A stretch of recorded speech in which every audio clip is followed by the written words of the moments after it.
Bonjour à tous et bienvenue pour ce troisième épisode de Sale Noob LOL. Aujourd'hui on va parler des champions. Peut-être que je me calme un peu dans les intros quand même.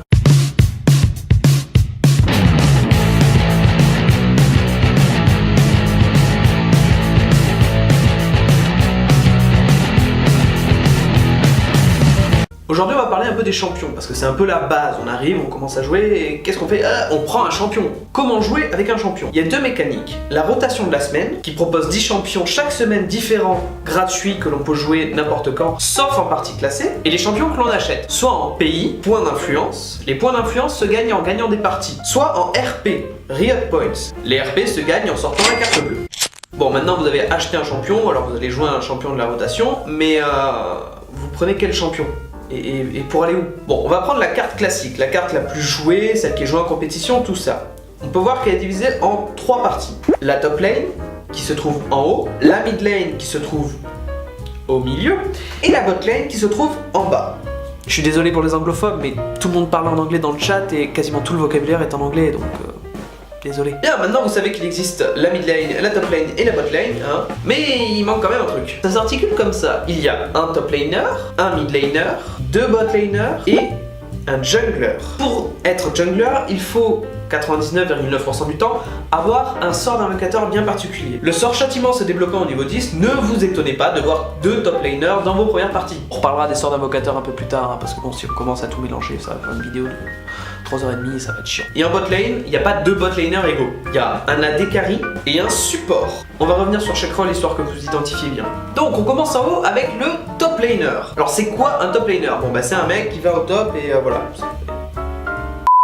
En ce moment, au top, on est quand même dans une méta tank. Les tanks, c'est les personnages qui peuvent encaisser plein de coups, hein, qui ont beaucoup d'armure, beaucoup de résistance, beaucoup de points de vie, et voilà. En top lane, plutôt du tank ou alors du love tank. Love tank, c'est un moitié tank, hein. Or, quelques petits ovnis que... voilà, genre Kennen, que vous voyez ici, c'est un top laner. Et ben lui, il est pas tanky, il est pas off tank non plus.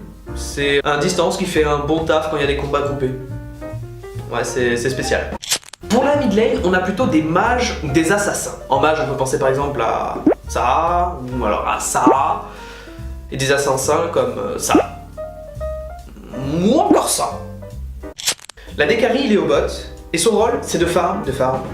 Bon, s'il peut tuer les gens sur sa lane, ok, c'est cool, mais son rôle, c'est plutôt de farm et de prendre des tours. La Dekari fait des dommages physiques la plupart du temps et tape de loin. Pour veiller à sa survie, on va lui coller un support. Alors, comme son nom l'indique, à la base, c'est un mec qui est collé à ses bases et qui l'aide.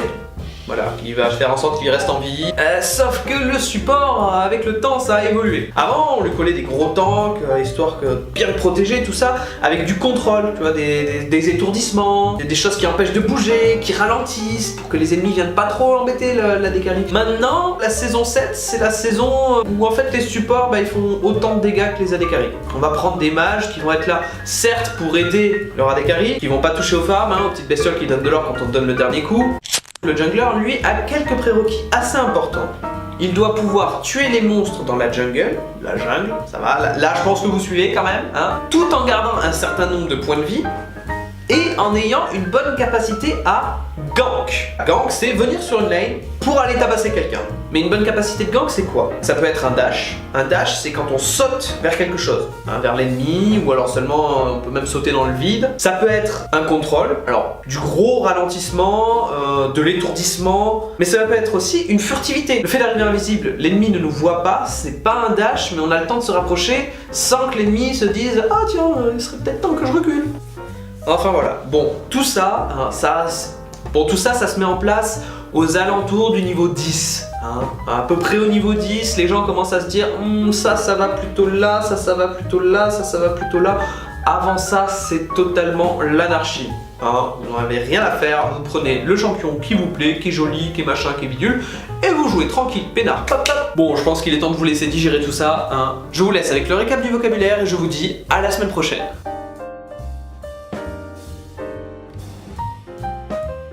Bon, je crois qu'on est toujours des noobs. Enfin, on a compris quelques trucs quand même. Donc on est un peu moins des noobs.